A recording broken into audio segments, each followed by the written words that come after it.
আর কদিন পরেই ভোট, তার আগে আজ আপনাদের সামনে রাখবো জনমত সমীক্ষা। এই ওপিনিয়ন পোল বলবে এই মুহূর্তে ভোট হলে কারা কত আসন পেতে পারে। তবে প্রত্যেকবার যা বলি, সমীক্ষা কোনো রাজনৈতিক ভবিষ্যৎবাণী নয়, ধ্রুব সত্য তো নয়, পুরোটা এই মুহূর্তে আপনারা কি ভাবছেন তার একটা আভাস পাওয়ার চেষ্টা মাত্র। তাই কারুর উচ্ছ্বসিত বা হতাশ হওয়ার কোনো কারণ নেই। 2026-এর বিধানসভা নির্বাচনে পশ্চিম বাংলাকে দখল করতে গেলে যে কোনো দলকে বড় খেলা খেলতে হবে।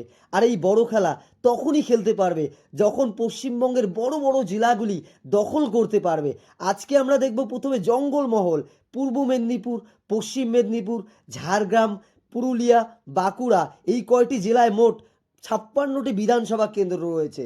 এই 56টি বিধানসভা কেন্দ্রের মধ্যে কে কটি আসন পেতে চলেছে।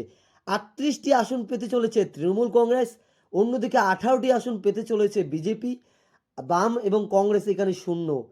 48.2% ভোট পেতে চলেছে তৃণমূল কংগ্রেস, অন্যদিকে 41.8% ভোট পেতে পারে বিজেপি, 5.5% ভোট পেতে পারে বাম এবং কংগ্রেস। এবারে আমরা দেখে নেব কলকাতা ও পার্শ্ববর্তী জেলাগুলি। উত্তর 24 পরগনা, দক্ষিণ 24 পরগনা, কলকাতা, হাওড়া, হুগলি। এই উত্তর 24 পরগনা, দক্ষিণ 24 পরগনা এগুলি কিন্তু হচ্ছে পশ্চিমবঙ্গের সব থেকে বড় বড় জেলা। এই জেলাগুলিতে কামাল করতে হবে। তো আমরা দেখব 2026-এর বিধানসভা নির্বাচনে এইখানে মোট 109টি বিধানসভা কেন্দ্র রয়েছে। এই 109টি বিধানসভা কেন্দ্রের মধ্যে তৃণমূল কংগ্রেস পেতে পারে 95টি আসন, অন্যদিকে 14টি আসন পেতে পারে বিজেপি। বাম এবং কংগ্রেস এখানেও কিন্তু শূন্য, খালি পকেটে ফিরতে চলেছে বাম এবং কংগ্রেস। এবারে আমরা দেখব কে কত পার্সেন্টেজ ভোট পেতে পারে 2026-এর বিধানসভা নির্বাচনে। 2026-এর বিধানসভা নির্বাচনে 49.4% ভোট পেতে পারে তৃণমূল কংগ্রেস, অন্যদিকে 36% ভোট বিজেপির ঝুলিতে যেতে পারে, 9.8% ভোট বাম এবং কংগ্রেসের ঝুলিতে যেতে পারে।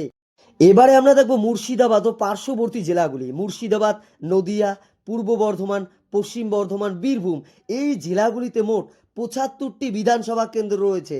তার মধ্যে 58টি বিধানসভা পেতে পারে তৃণমূল কংগ্রেস, অন্যদিকে 17টি বিধানসভায় জয়লাভ করতে পারে বিজেপি। বাম এবং কংগ্রেস এখানেও কিন্তু শূন্য, এখানেও খালি হাতে ফিরতে হতে চলেছে বাম এবং কংগ্রেসকে।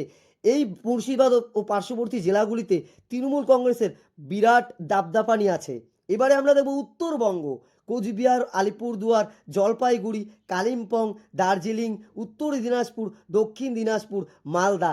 এখানে উত্তরবঙ্গে মোট 54টি বিধানসভা কেন্দ্র রয়েছে। এই 54টি বিধানসভা কেন্দ্রের মধ্যে 27টি আসনে জয়লাভ করতে পারে তৃণমূল কংগ্রেস, অন্যদিকে 27টি আসনে জয়লাভ করতে পারে বিজেপি। বাম এবং কংগ্রেস এই উত্তরবঙ্গেও এদেরকে খালি হাতে ফিরতে হতে চলেছে। কে কত পার্সেন্ট পেতে চলেছে এটা এবারে আমরা দেখব। উত্তরবঙ্গে 2026-এর বিধানসভা নির্বাচনে 44.9% ভোট পেতে পারে তৃণমূল কংগ্রেস, 43.8% ভোট পেতে পারে বিজেপি। বাম এবং কংগ্রেস মিলে এখানে 7.8% ভোট তাদের ঝুলিতে সংগ্রহ করতে পারে।